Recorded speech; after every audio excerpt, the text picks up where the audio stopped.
Ассаламу алейкум. Витаю вас, друзья. Сегодня 17 февраля 2026 года, 19 часов 2 минуты по Берлину и, соответственно, 21 час и 2 минуты по городу Джохару. Друзья, я вас всех приветствую. Я вас всех сердечно приветствую. Так, немножко, наверное, вот так лучше сделать со светом.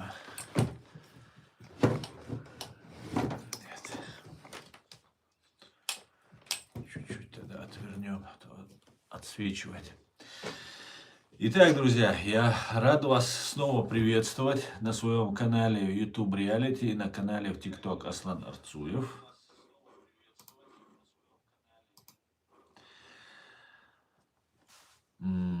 Дату сказал. На сегодняшний наш стрим называется «Лукойл грабит чеченский остров Чечень в Каспии». Carlyle Group закрывает глаза. Давайте об этом и многом другом поговорим. Но основная тема сегодня будет это. И я вам сегодня докажу, что остров Чечень в Каспийском море принадлежит чеченцам. И 400 километров Каспийского побережья, 400 километров, принадлежали исторически чеченцам. Исторически. И сейчас, когда в Германии дочки Лукойла находятся под санкциями, они их распродают, мы, чеченцы, оказываемся снова не учтены в этом мире. Но да ладно с деньгами и нефтью, важно нам, чтобы сейчас, когда Лукойл терпит поражение, терпит финансовый крах, у нас есть возможность доказать всему миру, что Каспийский шельф, часть Каспийского шельфа принадлежит чеченцам. И это очень важно чеченцам, чтобы мы знали. Я немного подготовился для вас и постараюсь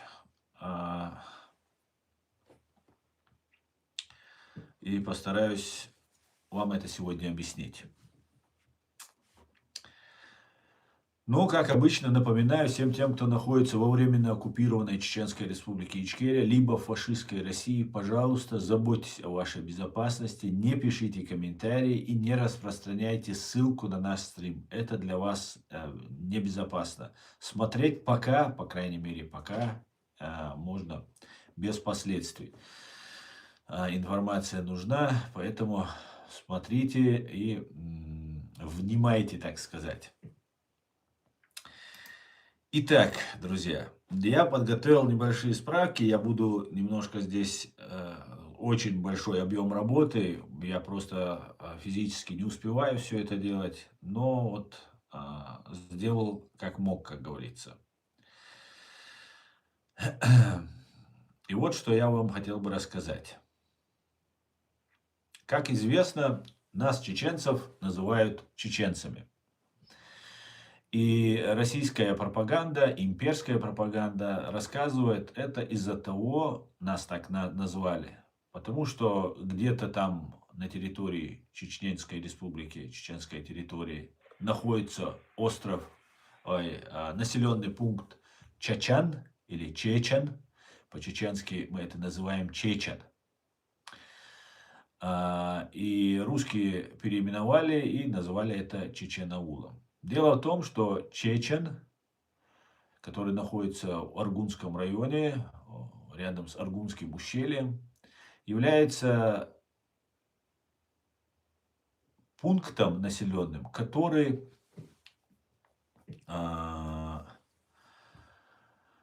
закрывает внутреннее пространство Аргунского ущелья. Че, первое обозначение, происходит от слова чо, чуе, чуе, внутреннее пространство или дом, или помещение. Чечен – это чеченский язык. Чечен – это чисто чеченское слово, чеченцы всегда так обозначали. Вот этот населенный пункт самый известный, распространенный, который Россия почему-то, перенеся нашу историю вглубь материка, начала говорить, что оттуда происходит наше наименование, наше название чеченец. То есть внутренний, давайте я вам поподробнее сейчас, чтобы не быть голословным, я вам готовился, поэтому я вам подготовил, я надеюсь, хороший текст.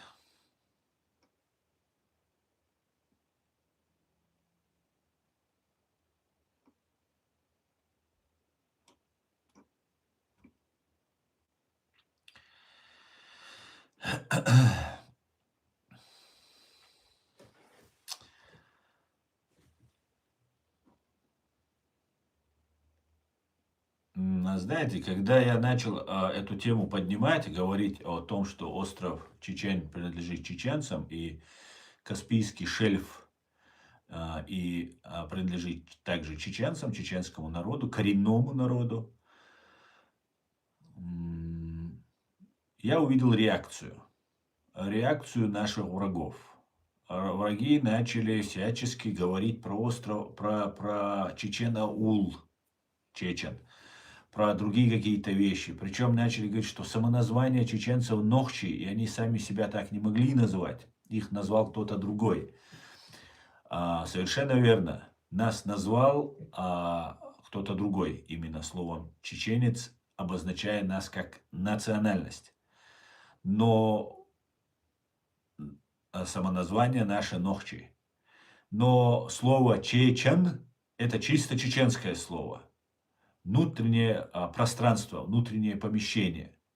Так вот, остров Чечен, Чечен с мягким знаком сейчас пишется, но на российских картах это был твердый знак раньше в конце. Чечен и твердый знак. Потом он плавно стал мягким знаком. Видимо, немножко, чтобы отличать. Обычно твердый знак уже в современном русском языке отпадает, но здесь этот твердый знак превратился в мягкий знак. И этот остров Чечен имел отношение к чеченцам, был территорией чеченцев, и это был крайний форпост, и это была рыболовная заводь. И этот как раз остров, как и населенный пункт Чечен на территории, на суше Чеченской Республики, также закрывает вот этот Каспийский заводь, Каспийскую заводь, которая там находится. И в этом месте водилось очень много рыбы. В свое время я изучал разные источники, которые рассказывают об этом. Источников я нашел очень много подтверждающих, особенно если на водной территории находятся, водные острова, водяные разные объекты, они обязательно фиксировались. И самое первое упоминание острова Чечен происходит еще в 16 веке. В 16 веке. И один в один остров Чечен повторяет положение населенного пункта Чечен. Вот смотрите.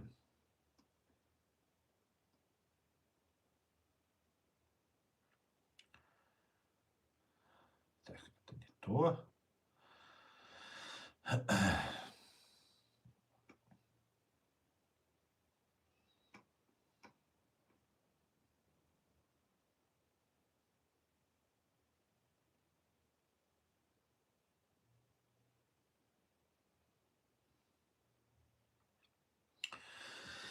Хронология. Акватория Каспийского шельфа. Район острова Чечень. Территория исконного владения и традиционного природопользования чеченского народа. Хронология картографического и суверенного присутствия. В 1562 году карта на Энтони Дженкинсона, официальный посол британской короны, на карте зафиксировал остров под названием Чаталет. Фонетическое Чаталет. фонетическая адаптация расположенного в зоне влияния чеченских обществ. Это подтверждает наличие стабильного топонима и контроля территорий задолго до промышленного освоения. Здесь стоит отметить, что чуть позже, кстати говоря, вот Энтони Джекинсон за 200 лет, за 160 лет до того, как произошло первое знакомство русских с чеченцами, то есть с войсками Российской империи, чеченского государства, чеченского общества, вот этот остров в то время уже принадлежал вот этим людям, которые позже, через 150 лет, встретились с войском императора России, да, или царя России Петра I. За этот остров постоянно и в это время, когда с русскими произошло это столкновение, и ранее, и позже с персами постоянно происходили схватки. Каспийское побережье всегда пытались у нас отнять. Выход к Каспийскому морю у чеченцев всегда пытались империи отнять. Это была и Персидская империя. Кстати говоря, Петр I шел в направлении Персидской империи. Это были персидские походы тогда. И все пытались в этом направлении двигаться. И территория, которая находилась между Персией, которая пыталась захватить как можно больше территорий, она, не сумев захватить нашу территорию, начала в другую сторону расширяться Персидская империя. Российская же империя, после того, как пришел Петр I к власти и создал новый, современный на тот период морской флот, переименовал Московское царство в Российскую империю и пошел на Астрахань. И там, разбив тамошнее ханство, набравшись сил, не чувствуя никаких преград, собирался идти дальше, сколько он может завоевать. И вот по Каспийскому морю продвигаясь, буквально недалеко он наткнулся на остров Чечен, где произошло вот это первое столкновение, о котором нам будет рассказывать очень много интересных людей, в том числе капитан Питер Генри Брюс, английский тоже, который был в составе вот этой армии Петра, которая шла завоевывать территории. Но самое первое упоминание этого острова с похожим названием на Чечен, если говорить по-чеченски Чечен, то это упоминание Энтони Дженкинсона, английского британского дипломата, который прокладывал маршрут до Персии, опять же, и чертил карты. В 1722 году мемуары капитана Питера Генри Брюса в ходе Каспийской экспедиции Брюса зафиксировал: остров Чечень получил свое название от народа, который живет на материке против него, напротив этого острова. Это ключевое свидетельство прямой связи энтонима и территории в международном дипломатическом документе. Академическое обоснование. Труды ведущих немецких, а немецкие историки считаются одними из лучших, которые очень много, их, во-первых, очень много работ, проведенных немецкими исследователями, и они в международном сообществе вызывают особое доверие. И это три главных немецких историка, которые описывали это все. Труды ведущих немецких академиков, работающих под эгидой Императорской академии, единогласно подтверждают статус региона. Йоганн Густав Гербер, 1728 год, описывает границы расселения, экономическую зону влияния чеченских обществ, включая морское побережье и промыслы. Самуэль Готлиб Гмелин, 1770 это уже год, документирует уникальные методы хозяйствования, рыболовства, промысла тюленя, это рыба такая, которые осуществлялись чеченским населением акватории острова. Иоганн Антон Гюльденштедт, 1770-е годы, подтверждает лингвистические и географические границы исконного проживания народа в прибрежной зоне. Корень чуе в нахском языке означает внутреннее пространство, дом, сердцевина. Название острова Чечень, соответствующего этнонима, является производным от этого сакрального понятия, что указывает на восприятие данной территории не как колониального захвата, а как исконного дома, native title. В международном праве есть такое понятие native title или native title. Это говорит о том, что эта земля исконно, тысячи лет принадлежала вот конкретному коренному народу.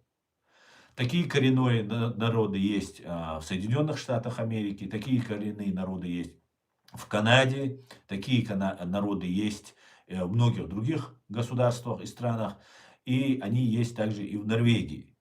И буквально в 1925 году в Канаде представители коренного народа отсудили у нефтяных компаний очень крупные суммы для своих народов, доказав, что эта земля принадлежала им. И не имеет значения срока давности. Если территория ваша была оккупирована, интервентами захвачена, и без вашего разрешения там добываются полезные ископаемые, то коренные народы, не имеет значения по истечению какого срока, имеют право на ренту с этой добычи. Как я полагаю, Лукойл и Роснефть добывают в акватории острова Чечень большие суммы, там называются, по некоторым данным, до 65 миллиардов долларов только за последние 10 лет. Только из этой акватории Лукойлом выкачано нефти. И коренные народы имеют право претендовать до 10% на этой прибыли. То есть чеченский народ, по моим подсчетам, приблизительно имеет право претендовать от 6 до 6,5 миллиардов долларов. И мы этот вопрос, уже я работаю над этим вопросом, есть еще люди, которые над этим работают, и мы будем доводить этот вопрос до общественности. Лукойл сейчас продает свои активы, как я уже сказал, но не которые находятся в Каспийском море, какие-то другие здесь европейские свои дочки распродает. И мы должны сделать так, чтобы Лукойл не мог продавать без нашего согласия. Дело в том, что на территории вот сейчас при Каспийского побережья не проживает чеченцев. В основном вокруг острова Чечен, в основном рыболовством и защитой наших границ. В основном много разных типов было, но в основном это акинцы, которые там проживали. И эти акинцы были, вот мы сейчас говорим про Уховский район, там Ауховский район, и там не только акинцы, и другие есть, и на побережье тоже не только акинцы были, но в основном упоминаются в источниках акинцы. И эти земли 100% принадлежат нам, и мы имеем право получать ренту с этой добычи. Но когда добываются иностранные компании, инвестируют туда, и это очень важно, когда касается коренных народов, когда они туда инвестируют, они обязательно учитывают ситуацию с коренными народами, кому испокон веков принадлежала эта земля. Так вот, мнение чеченцев российской нефтяными компаниями Лукойл и Роснефть не были учтены вообще. От нас пытаются вообще скрыть, нам пытаются навязать, что вот этот остров и 400 километров побережья Каспия не принадлежало исконно чеченцам, и что мы на это право не имеем. Нет, мы имеем на это право. Мы не говорим о там, возвращении земель, там, возвращении там, территорий. Сейчас речь не о политической составляющей, я говорю, а я говорю о том, что это исконные земли по праву принадлежат чеченцам, и даже если ничего мы с Лукойла не получим, мы должны знать, что это наша земля, это наша история. И эту историю мы должны обязательно знать и передавать нашим детям, внукам и всем остальным. Поэтому вот такая вот интересная ситуация, с которой мы столкнулись. Сейчас готовится иск против Лукойла, который собирается сейчас получить деньги. Он находится, сам компания Лукойл находится под плотным контролем, скажем так, немецких властей. И они собираются вот распродавать все свое имущество, так, на них санкции, у них все проблемы сейчас какие-то там случились. И они игнорируют вообще, пытаются не вспоминать про чеченцев и про остров Чечень. Хотя все прекрасно, те, кто там живет, добывает землю, каждый день слышат это название, слышат, видят на картах это название и понимают, что это точно не их. Давайте дальше. Непрерывность владения. Несмотря на политические изменения в регионе, чеченский народ сохранял культурную и историческую идентичность, неразрывно связанную с данным географическим объектом. С точки зрения современного комплаенса, текущий статус активов оценивается через призму следующих активов. Декларация ООН о правах коренных народов, статья 26.32, устанавливает право народов на земли, территории и ресурсы, которыми они традиционно владели. Любое изъятие ресурсов требует процедуры Free, Prior and Informed Consent. То есть мы должны отказаться добровольно, согласиться, что нашими земельными недрами пользуется кто-то другой.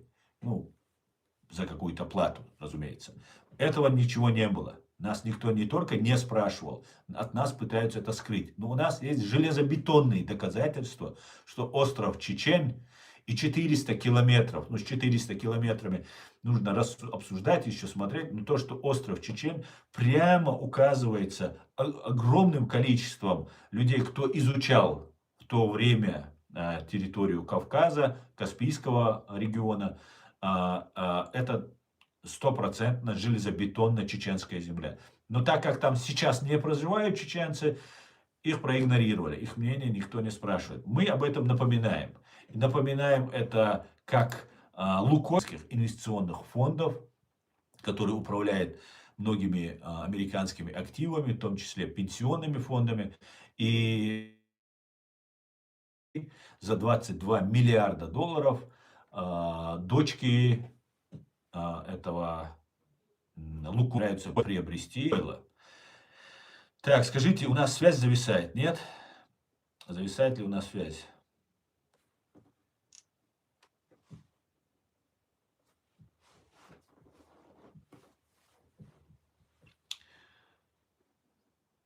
Так, давайте. Сейчас я. Нет, нету дагестанского народа, есть. Так, это не мне. Так.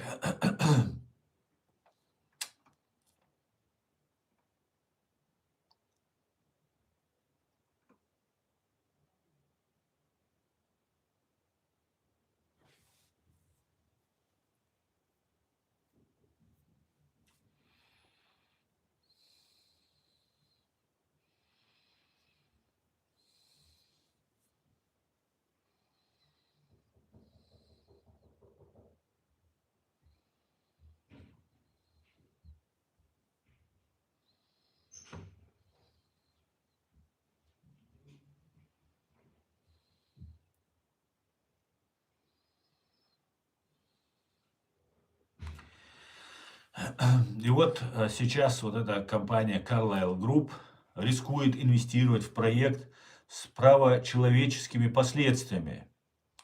И нам нужно уведомить их об этом. Пусть они знают, что они приобретают, а, ну, может быть, не сами месторождения в акватории острова Чечень, но все-таки у той компании, которая управляет этим. И есть небольшое, так сказать, обременение в этом смысле. Так, я вам сейчас...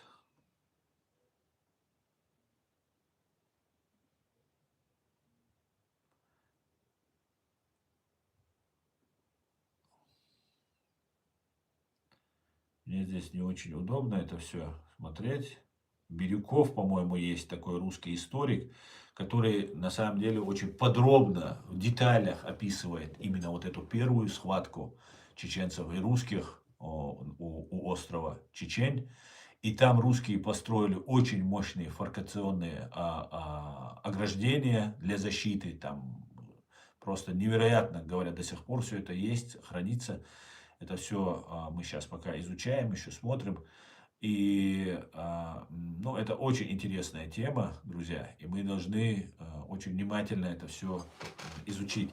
Если у вас есть какая-то информация, я просто всего сейчас, у меня, если честно, так много, что мне надо сейчас это, наверное, часами все разбирать, смотреть, где-то что-то вынимать, кто-то что-то заново вставлять, чтобы что-то лишнее я не хочу сказать. Есть вещи, которые я пока не хотел бы говорить. И в принципе, вот на этом я пока остановлюсь. На этом остановлюсь.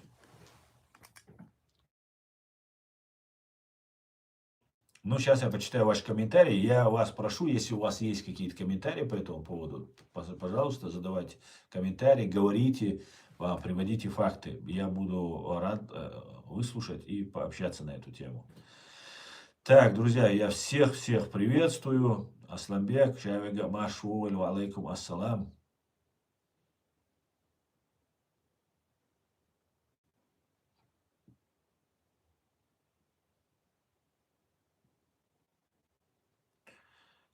Так, нам всем.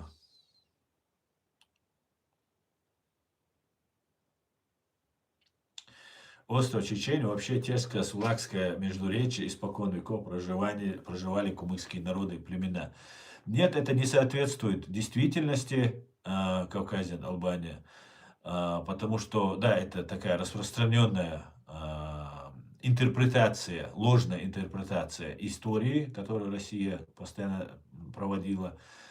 Кумыки, как мы знаем, пришлый народ, это тюркский народ, который вместе с османами туда пришел. Чеченцы жили, как известно, немножко раньше.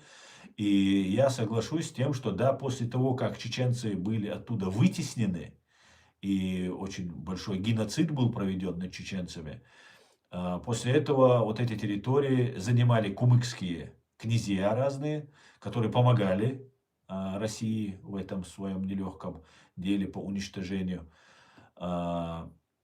чеченского народа. И какое-то время на равнине, да, говорили на тюркском языке и использовались. Но слово чечен полностью имеет чечен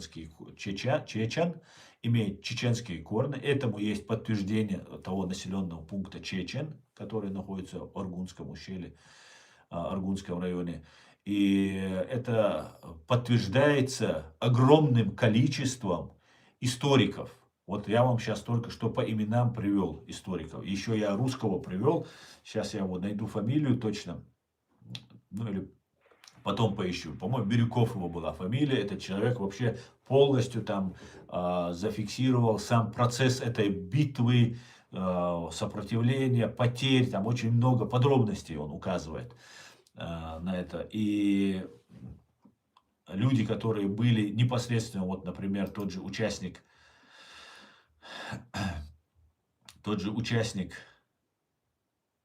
непосредственно но он не был непосредственно, это Будков, источник П.Г. Будков. Материалы для новой истории Кавказа с 1722 по 1803 год. издано Императорской академией наук. Персидский поход Петра I, 1722 год. Будков описывает высадку десанта и движение корпуса бригады ветераний. Это российский, ну он, скорее всего, не русский, российский офицер, генерал, который возглавлял эту операцию и первый был разбит который. Это был генерал Ветерани в районе Аграханского залива, устья реки Сулак. Он прямо указывает, что армия столкнулась с чеченскими людьми. Чеченцы атаковали регулярную армию, защищая побережье. Россия была вынуждена строить Аграханский ретраншемент, крепость, потому что не могла контролировать территорию иначе. Если в 1722 году чеченцы ведут войну с императором на берегу Каспия, значит они хозяева этой земли. Партизаны не защищают чужую пустыню, они защищают свой дом. Лингвистическое объяснение этому всему. Запомните еще раз, повторю это имя российского историка, академика П.Г. Будков.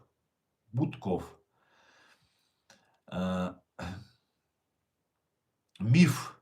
Здесь прямо указывается, что миф, что это земли были ничейные или принадлежали персам, или абсолютное, процентное неправда. Есть этому стопроцентное доказательство.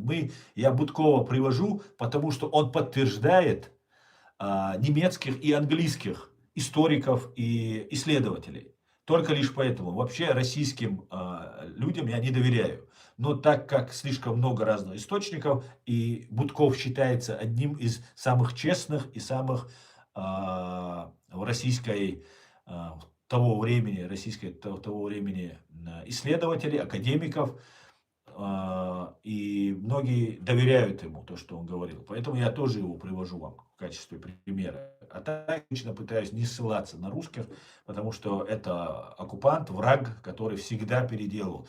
И для того, чтобы перенести происхождение чеченцев, потому что признать, что остров Чечен принадлежит чеченцам, это признать, что чеченцы жили до Каспия. Мы говорят горцы, там, горные люди там, и так далее. А тут получается совсем другая картина. Оказывается, и флот был, который оказывал сопротивление одной из самых мощных европейских армий Российской империи.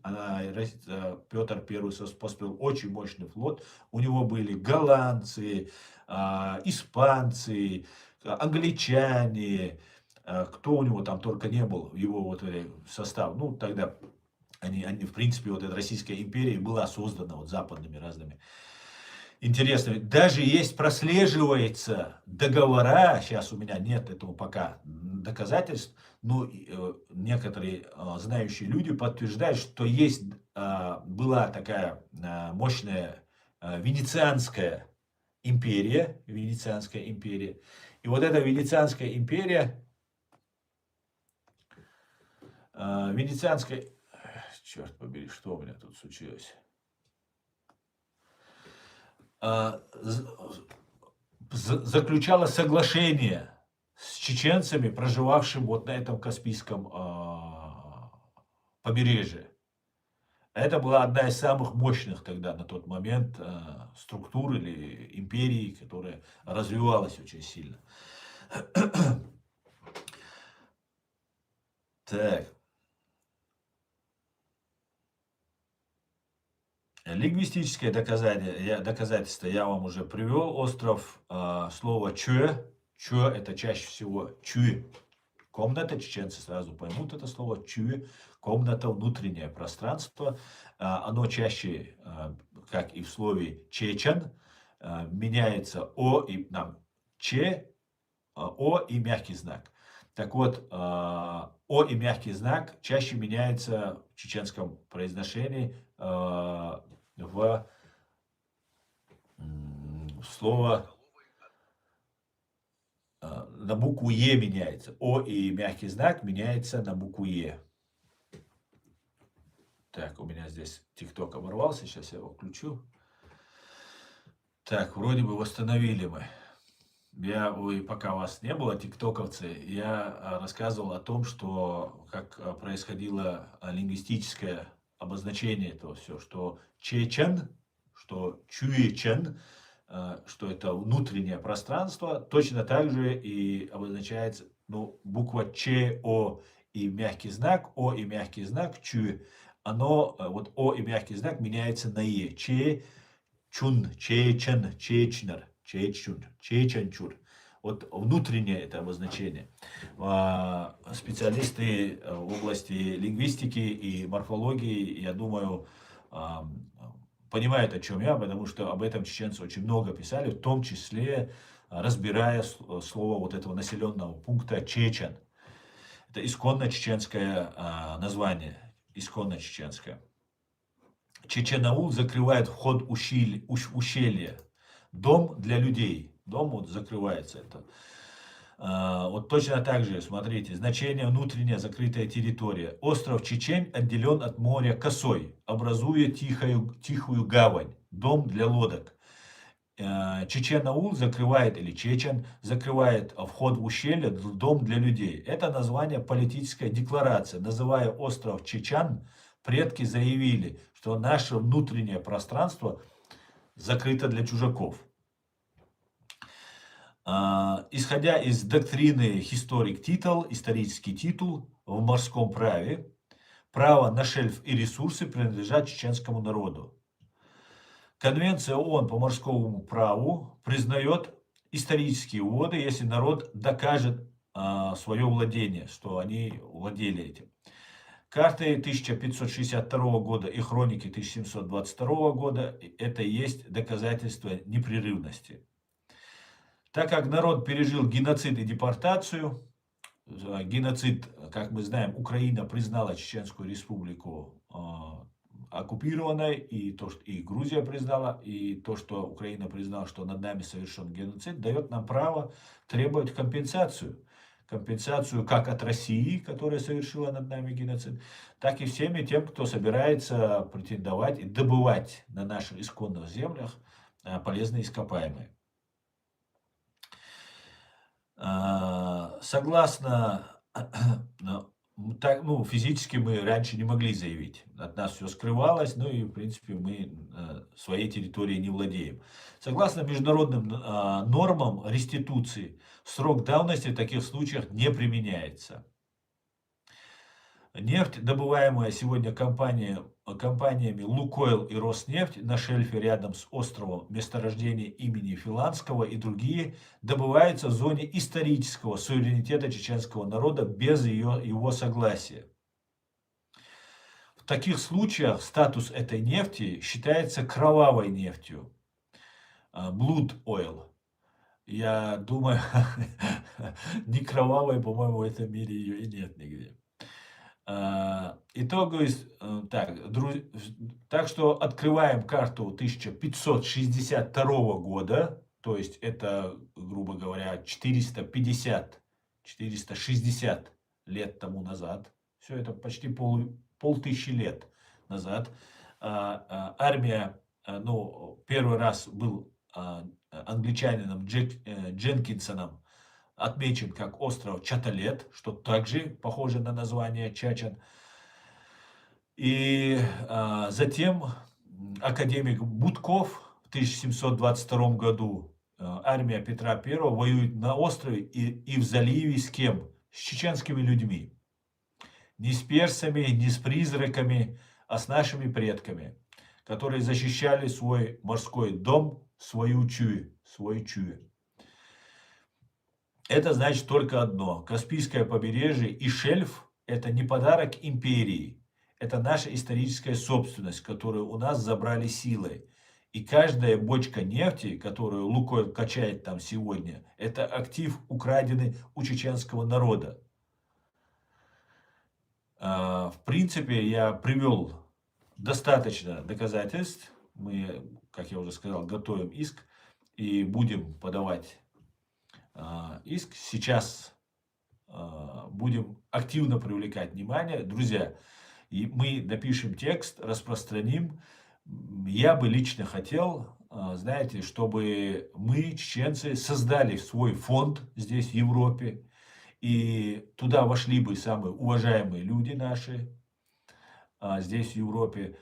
Также, чтобы в этот фонд вошли местные немецкие аудиты, юристы, адвокаты, которые будут заниматься нашим фондом, смотреть, все ли там правильно, никуда ли в сторону деньги не утекают.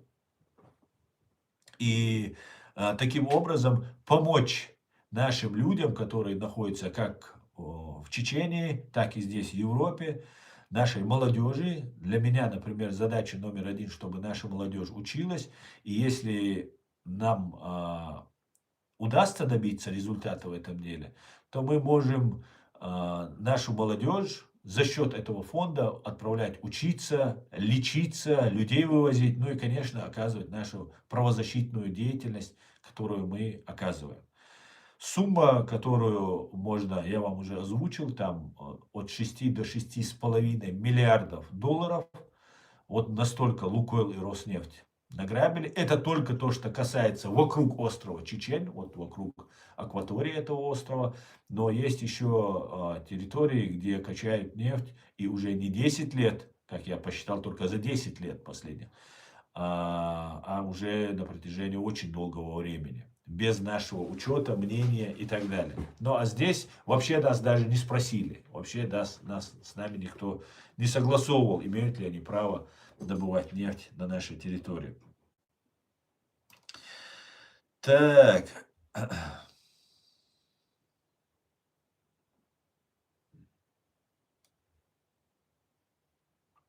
Немецким историкам можно верить, так как они с инженерной точностью делают работу. Да, абсолютно точно. Я вам приведу, там очень много таких интересных. Я потом текст напишу, все мы потом опубликуем, все сделаем.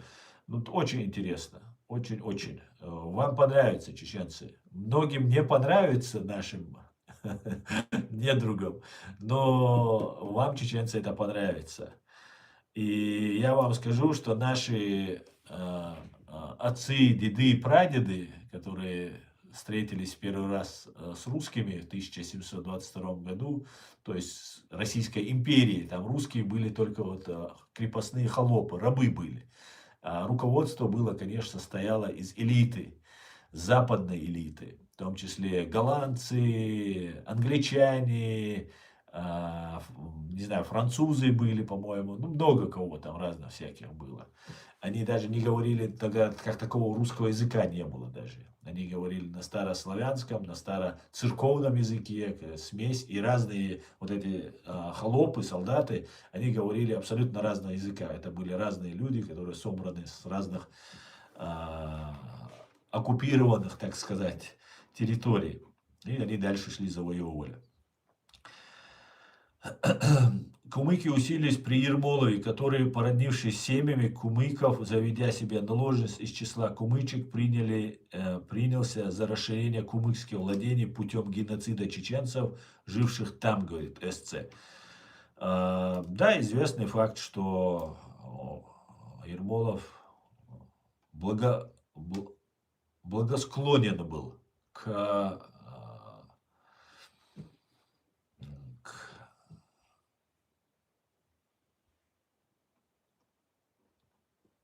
Так, я потерял сейчас, подождите. Вот, нашел. Благословен был кумыком. Так,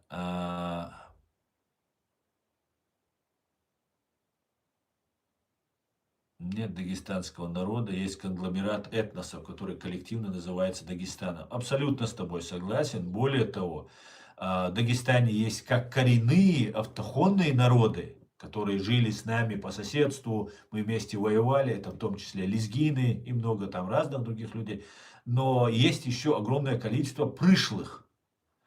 Они пришли, кто пришел с завоевателями, там были персы, те же осетины остались, там были тюрки, там были монголы, это вот, калмыки, это тоже от их тех имперских завоеваний, тех вот этих войн, которые вели, и либо это колонисты, либо оставшиеся вот эти оккупанты. А кто-то занимался торговлей. Это, как известно, Кавказ находится между трех морей: Каспийское, Черное и Азовское море. И вот на этом участке это был такой шелковый путь, так сказать, через который проходили все торговые пути. С Азии это ворота, Кавказ это ворота в Европу. И мы, чеченцы, охраняли эти ворота и никого туда не пропускали. Ну вот посчитали, что нужно пойти с персами воевать, и столкнулись с нами уже с севера, когда к нам начали приходить. Вот такая вот интересная история, которую мы должны знать. Поэтому, если нам удастся добиться, да, ну, мы Лукойл, конечно, не оставим, ни Роснефть, ни Лукойл, мы это все будем добивать, этот вопрос везде говорить, но писать, говорить, постараемся как можно быстрее подать на них в суд. Сейчас, в принципе, у них сейчас сделка должна быть 28 февраля, они должны, Лукойл должен закрыть сделку. Нам надо сделать так, чтобы они не чувствовали себя вольготно, все на них санкции налагают, все там пытаются с них что-то урвать, а мы, чеченцы, которых реально грабили на протяжении там, десятилетий, а так Россия веками, должны, конечно же, добиваться, заявлять о своих правах, и это очень важно, друзья. Потому что вообще наш Кавказский регион и Каспийский регион, он полностью становится другим, вообще в политическом смысле этого слова. Он станет другим. И бороздить Черное Каспийское море будут американские и натовские корабли. И это хорошо. У нас будет цивилизация.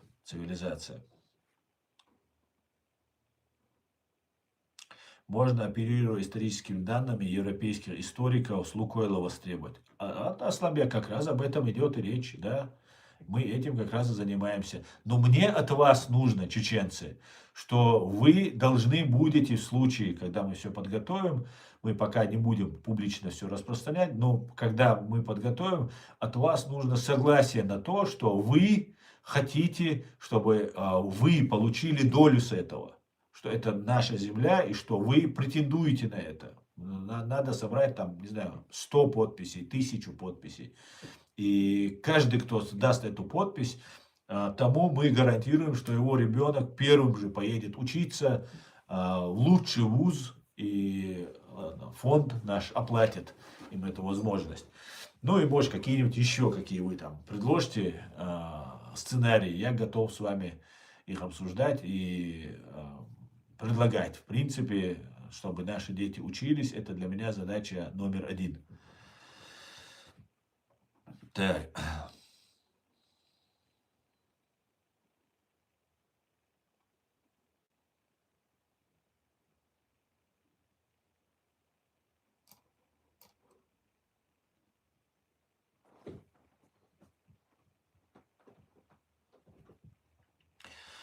Кавказин, Албания, ты очень сильно заблуждаешься.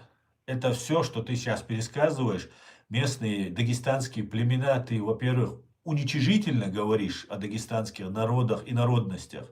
Не было там никаких племен тогда.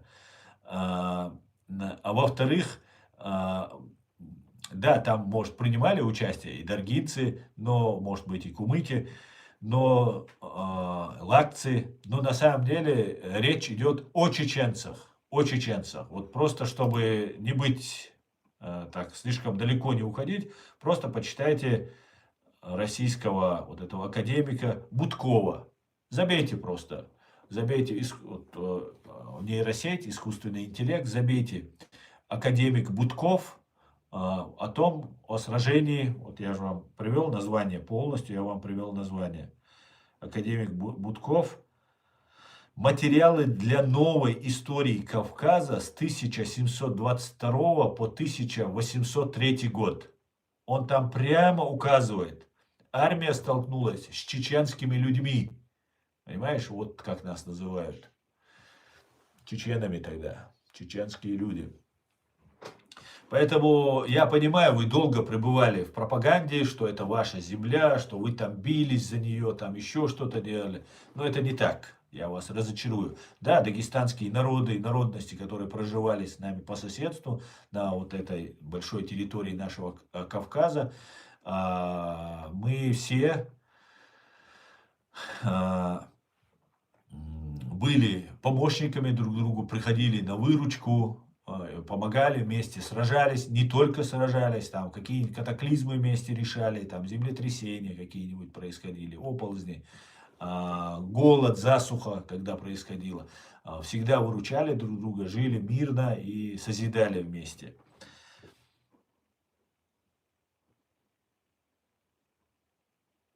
Приветствую, хороший рилс вы вчера залили. Какой именно, Дмитрий? Дальнейшее продвижение в ущелье кончилось разгромом царских войск. Чеченцы сбросили рейтеров Петра с обрывистых круч реки Акташ. Разъяренные неудачей Петр двинул 10 тысяч калмыков, говорит СЦ. Ясно. В горы Ауха и Ичкерии для наказания чеченцев. Ну, видимо, в этом как раз, это, знаете, когда это остров Чечен, это же только окраина. Там произошли столкновения, русские окопались, и они дальше начали отодвигать, сражаться. Это продолжалось длительно, годами это продолжалось. Это самая большая война России была вот с чеченцами. Самая большая в истории. По-моему, за все это время русские потеряли больше своих солдат, чем там, в мировой войне они потеряли. Там. Ну, мировой война, Вторая мировая, конечно, вне конкуренции. Ну, если считать, сколько немцы убили, мы не знаем, но сколько Сталин убил, или там бессмысленные мясные штурмы, или сам репрессировал, и там 42 миллиона, говорят некоторые. Это просто невероятно, но факт.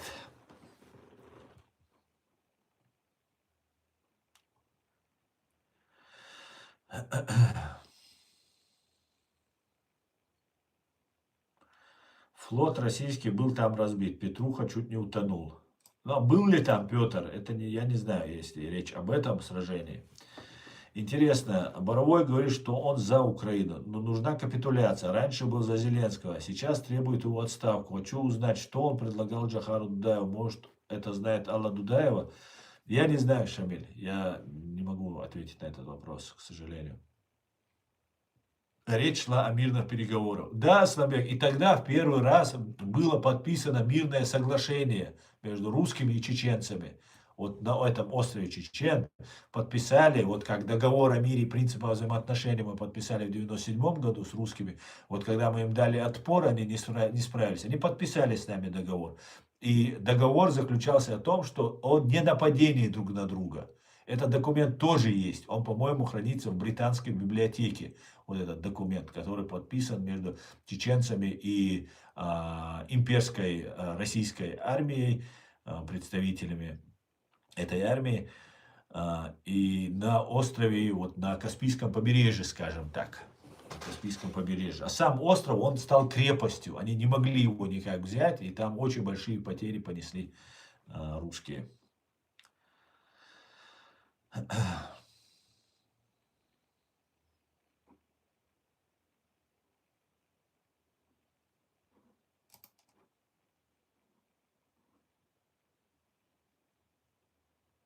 Даже Ермолов писал, что когда пришел на Кавказ, он прогнал чеченцев из Прикумья и Прикаспия, отняв у них около 1 миллиона голов только мелкорогатого скота.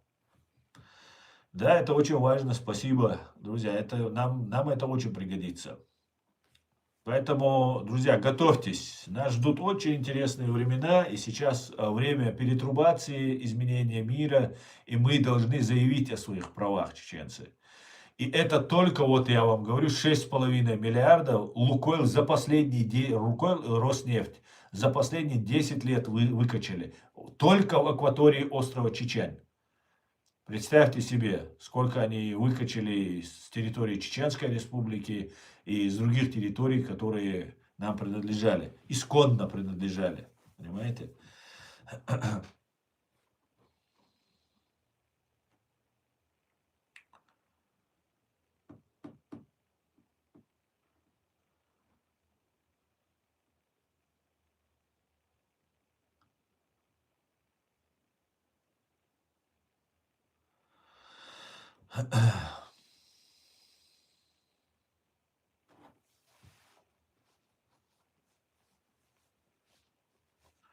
Так, топонимическому словарю профессор Поспелова топоним имеет название от этнонима против обиталищ горских чеченцев. Ты имеешь в виду чечен?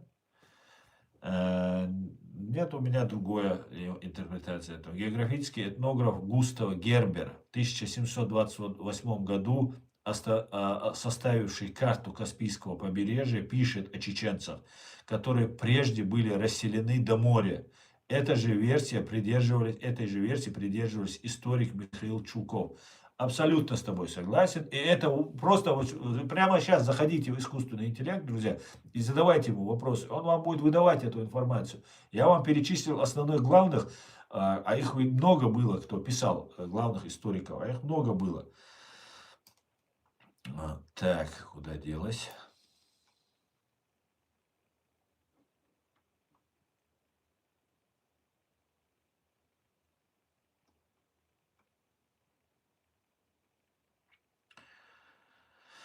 Так, Баркалон, это очень важно, то, что ты сейчас делаешь, Баркалон.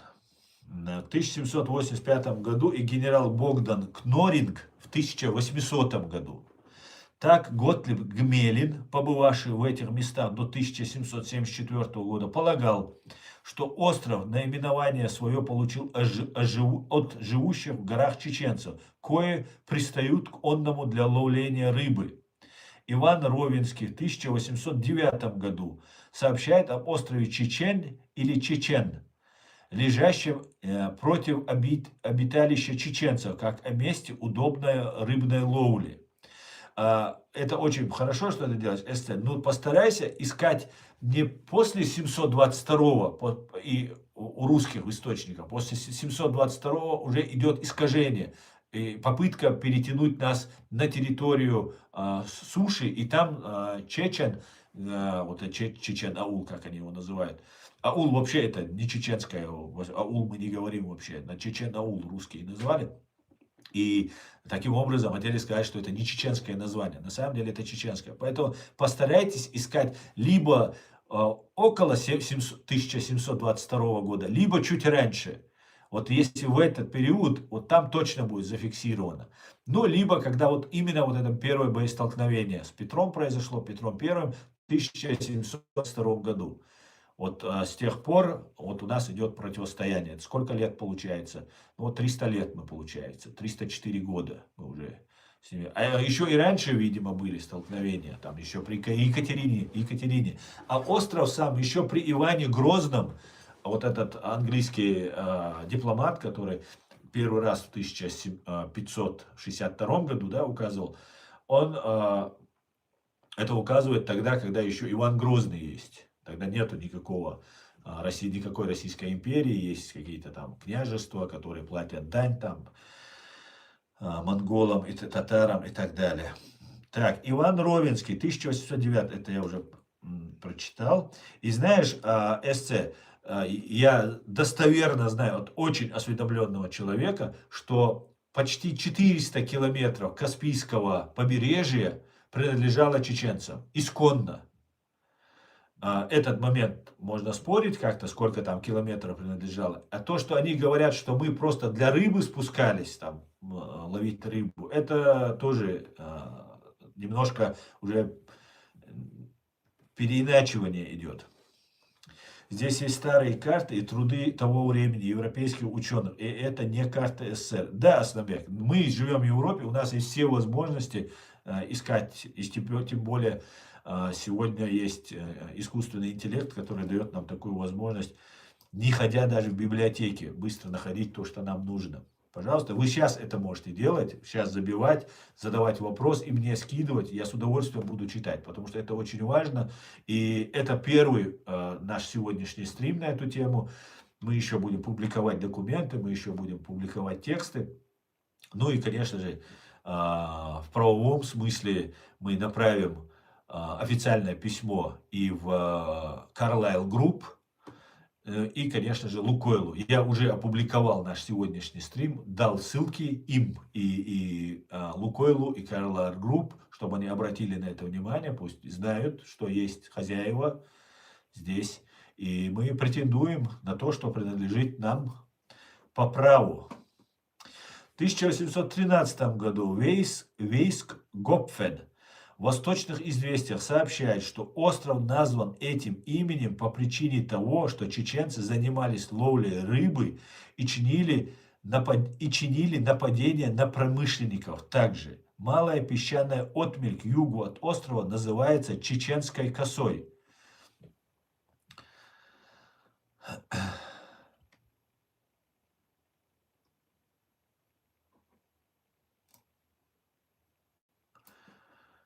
Так. Не навешаем, восстановим. Так.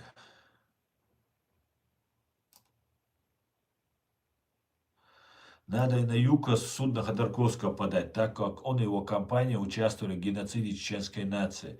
Да, он занимался финансированием вот этого всего дела. Да, там Ахмед Закаев, там своего коллега, они же заодно, в принципе, он его таким образом прикрывает, Ходорковского. Это же одна шайка-лейка. Кутаев, Ходорковский, они вместе, Закаев якобы не с ними, но они с ними там и так далее. Там есть такой между ними такой немножко разлад, там Пономаревы и Ходорковские чуть-чуть грызутся, такие между собой пытаются как-то воздействовать там как-то. Пономарев ориентируется на европейские свои какие-то здесь, ну и внутри России свои возможности, а Ходорковский на Израиль и внутри России на еврейское вот это свое лобби ориентируется. И они вот между пытаются. Но в принципе это одна шайка-лейка. Одна шайка-лейка. И ничего, конечно, Закаев не сделает по поводу Ходорковского. Но, может быть, вытрясет у него лишние там 100 тысяч долларов для себя. В ресторан сходить, там туда-сюда.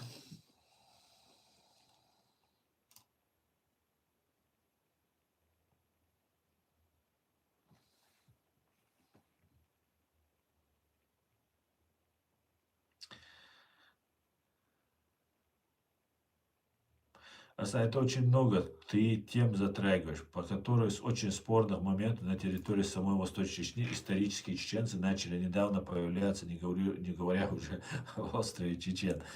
Но Кавказиан, Албания, ты появился у меня на канале, представляясь лезгином, который не имеет отношения вообще. Вы ближе к Азербайджану, вот Каспийское побережье, они. Ты не лезгин, ты, я понял, кумык. Они ближе к Азербайджану. Ты назвал себя Кавказиан, Албания и тут топил за лезгин. Ну, то есть против Азербайджана, ты не за лезгин топил. Теперь, когда я начал говорить про остров Чечен, ты мне рассказываешь, что кумыки. Неправда это. Приведи мне исторический, не российский, исторический. Я тебе название приведу. Я приведу вам тексты. И это будет очень убедительно. Убедительно, с ссылками, с доказательствами, причем всемирно признанных историков и картографов того времени. Я вам приведу. О чем вы говорите? Как вы объясните, что остров Чечен называется Чечен, и на территории Чечни тоже есть слово Чечен. И слово Чечен, оно расшифровывается именно, что это внутреннее пространство, что чуи, помещение, дом, что это вот наша территория. Как вы это объясните? Там, ну и, конечно же, куда мы денем всех историков, что русских, английских, которые 500 лет назад, никаких кумыков близко не было тогда. Тогда Османская империя, тюркоязычные там где-то находились, а их там тут не было. Потом примкнули, так сказать. Поэтому я понимаю, ничего, вас, дагестанцы, никто изгоняет, вам ничего не претендует. Речь идет только о российской нефтяной компании, которая качает наши недра. Мы с этого должны получать. Мы, чеченский народ, с этого должны получать. Понимаешь? Это исконно. Мы докажем это. В суде мы это докажем. Понимаешь? Сейчас подадим на Лукойл. Он нам откажет, конечно, скажет, там, ну, столько лет прошло, еще что-то и так далее. Вот будет приводить твои же примеры.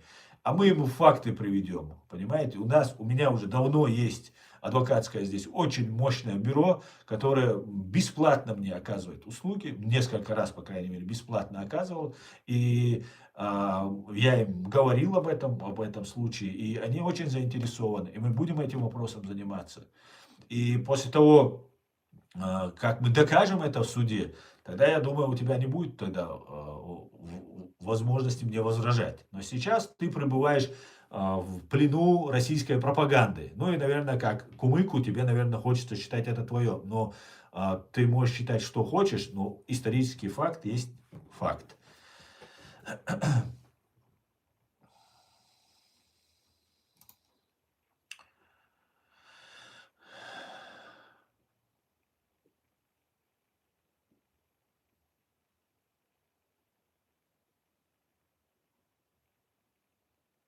Смотри, я еще раз тебе говорю, я не претендую не изгонять там, у нас нет чеченцев, которых сейчас мы туда можем заселить, понимаешь?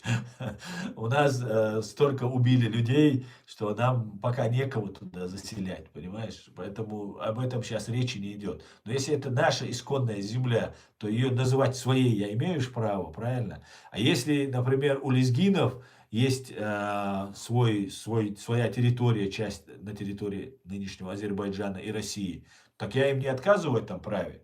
Я призываю только сейчас не ножом в спину азербайджанцам бить, не бить. Вот этого не делать я призываю, понимаешь? Вот все, что я призываю лезгинов. Потому что это провокация, нужная России. Но я ни в коем случае не оспариваю, что это лезгинская земля или не лезгинская. Лезгины знают, азербайджанцы знают, историки знают. Сели, просто это нужно правовым путем делать.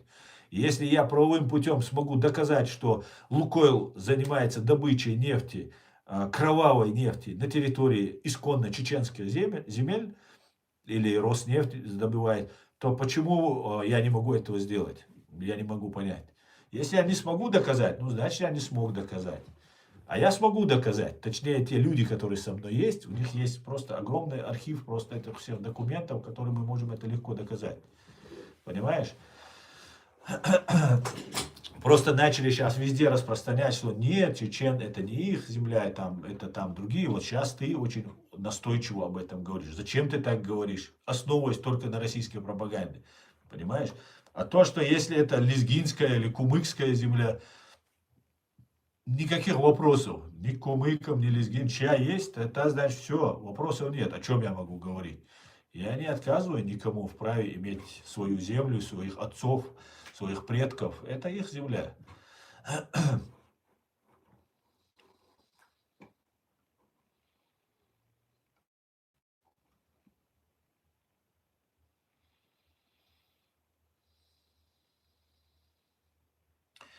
Валейк салам, Хагдад. Я всю дорогу слышал не 400, а около 700 километров. Нет, я слышал 400 километров. И это очень, очень информированный человек мне на эту тему рассказывал.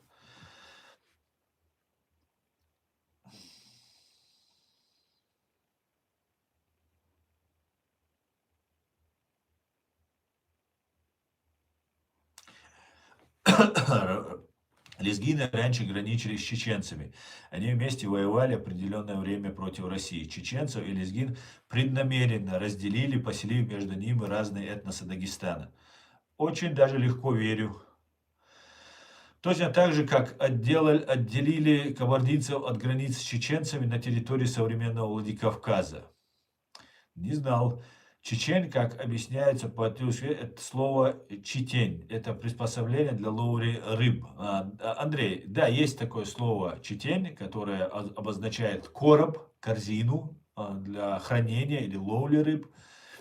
И это название вполне возможно могло произойти от этого слова острова этого Чечень. Потому что именно на этом острове была такая основная рыбацкая такая сеть, где ловили рыбу. И я читал сейчас, не вспомню где, я буквально недавно читал на эти темы, И там, когда войска Российской империи подходили, первые там дозоры, которые проходили, они увидели просто огромную большую территорию, уставленную лодками.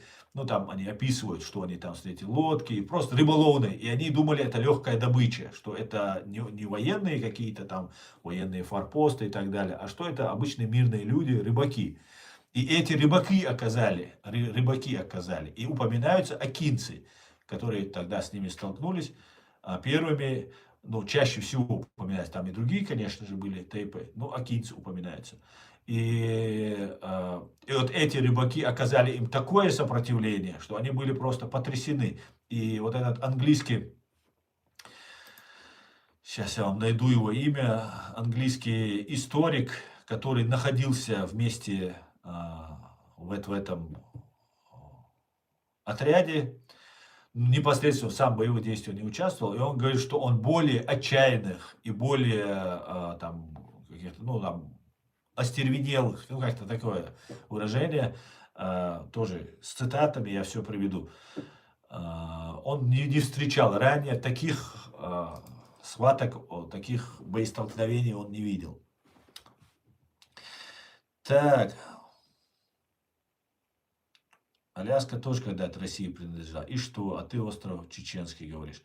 Да, я полностью согласен. Аляска, да, принадлежала. Но у Аляски были свои территории. Она России не принадлежала. У коренные народы. Речь идет не о том, что какие-то империи пришли и завоевали.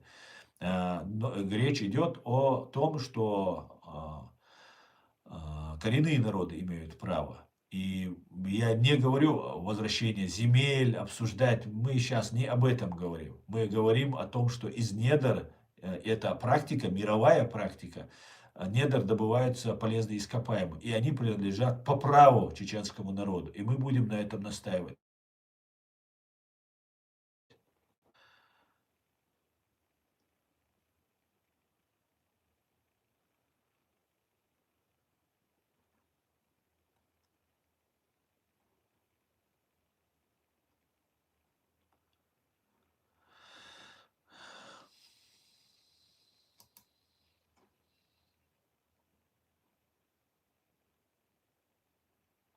Каждый житель Аляски получает деньги от добычи нефти. Да, абсолютно верно. Сейчас Канада в 2025 году выплатила местным коренным народам там какую-то колоссальную сумму.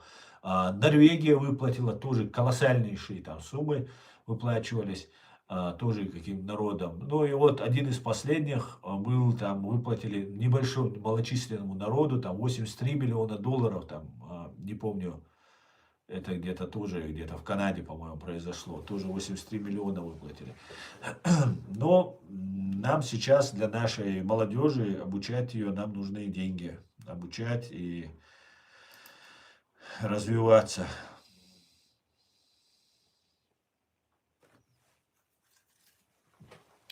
Так. Вот такие вот интересные, друзья, наблюдения, которые мы должны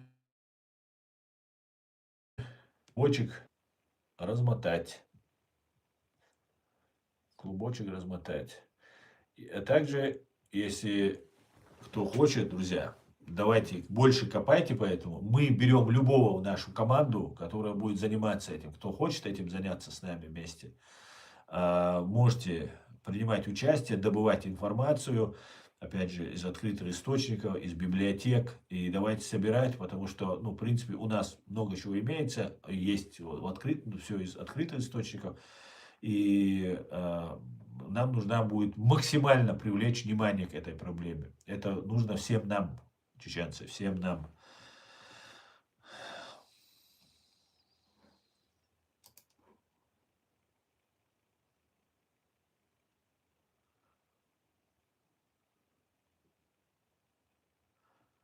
Приветствую. Русские всех маленьких народов уничтожают, только я уважаем. Приветствую вас, Юра. Приветствую. Юра Геворгян. Вот наш человек.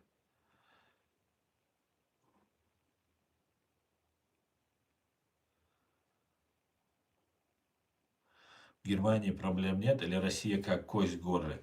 Да нет, в том-то и дело, косточкой еще ее можно было бы назвать, но и то уже не косточка. Какая-то пожеванная, какая-то субстанция, да, непонятная. Причем здесь Германия? Германия наша родина, моя вторая родина Германия. О чем ты говоришь? Причем здесь Германия, да? Германия, что ли, наш убивала на протяжении 300, более 300 лет, или Россия убивала?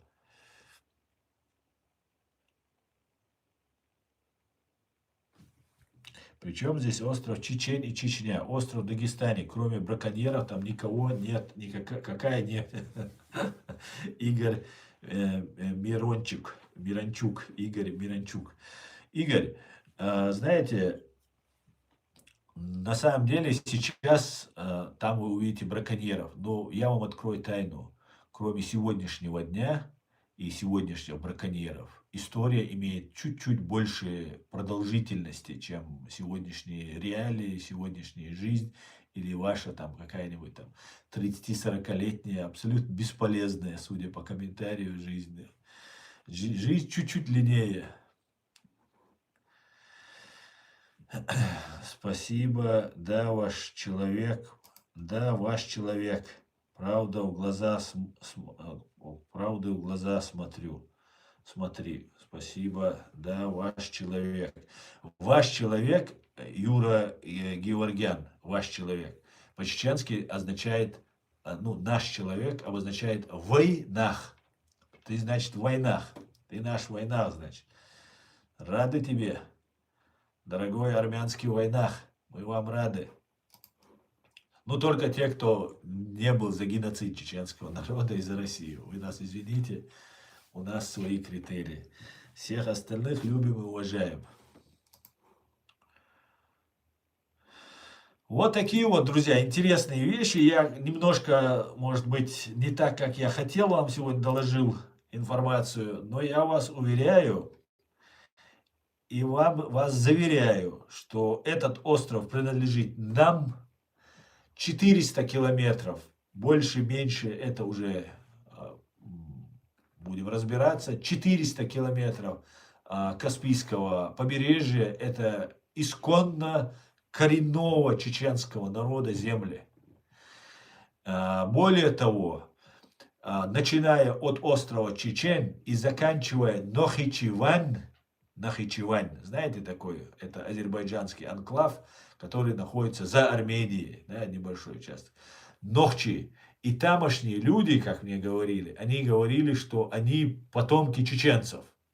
Это часть, которая осталась там. Мы жили с армянами в одном государстве, мы жили с азербайджанцами, с тюрками, которые пришли и которые были, и жили с другими народами в одном едином пространстве.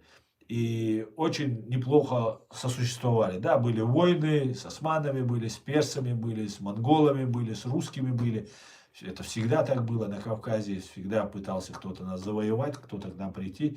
Но мы не сдавались и сохранили. Армяне сохранили свое армянство, азербайджанцы сохранили свое азербайджанство, чеченцы сохранили, грузины сохранили. И многие другие, лезгины сохранили свои этнические, свою идентичность сохранили. И это очень важно, друзья. На этом я свой сегодняшний стрим закончу, друзья. Подумайте, пожалуйста, над тем, что я вам говорил. И давайте вместе бороться за то, чтобы история чеченцев не канула в лету, чтобы ее не пытались скрыть. И, как говорится в Коране, явилась истина, и сгинула ложь. Воистину, ложь обречена на погибель.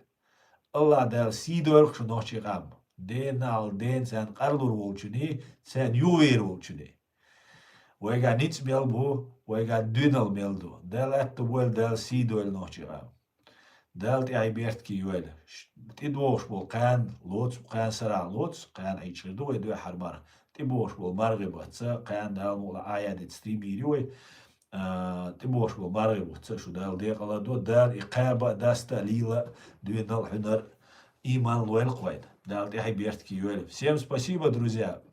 Завтра с Аядом и Диговым у нас будет. Сегодня мы перенесли, он сегодня не смог.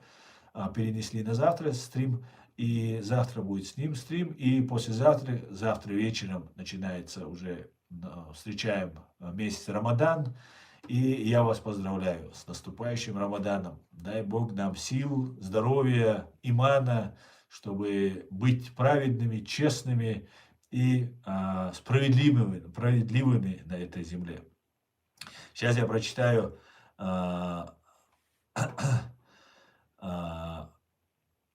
Юру Геворгяна. Спасибо. Так, это было. Не ответил на вопрос.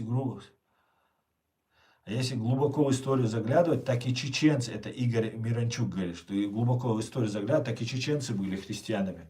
Да, конечно, ну, какая-то часть чеченцев были язычниками, какая-то были христианами. Даже сегодня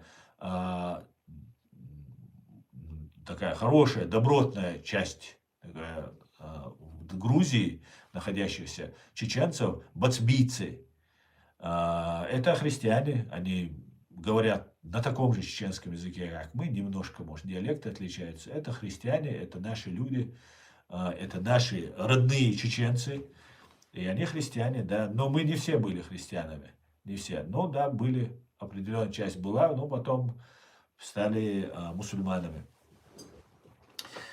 Так, спасибо вам, мы вас тоже. Спасибо, Юра Геворгян, спасибо большое. Нахичевань был Армения. Сталин взял, подарил. Нет, само название Нахичевань происходит как название Нахичевань. И те люди, которые, да, это уже там много народов, там и армяне, и все. Мы с армянами жили в одном государстве вообще-то. И с азербайджанцами, с армянами мы находились в одном пространстве. И об этом говорят армянские историки, об этом говорят армянские музеи, доказательства, невыдуманная история, настоящая, что фейков тоже хватает, но это факты. Но мы не претендуем на Нахичевань, мы об этом сейчас не говорим. Там живут народы, которые ассимилировались, там проживают, там их не изгнали, получается, фактически. Они там остались, закрепив вот это название. Поэтому нам еще много что предстоит узнать из нашей истории, и мы обязательно докопаемся, и наши историки до этого докопаются. Так, у Армении много документов и матенадатане насчет чеченского народа сохранили. Да, я слышал об этом, очень много я слышал, и это очень важно. И огромное спасибо, что оно есть, и это нам нужно знать и развиваться. Да, жили все вместе нахчиматян. Да, абсолютно так. Нахчиматяне или нахичеванцы. Да, совершенно верно. Друзья, я на этом стрим сейчас уже заканчиваю. Точно. Всего самого хорошего. До завтра. И все будет Ичкерия. Слава Украине. Кивударой Олштейн. Am Israel High. God bless the United States of America and Germany and United Kingdom. И Армения, и Азербайджан, и все, и весь наш Кавказ. Всего самого хорошего. Адикюэль Маш Оль. До завтра, друзья.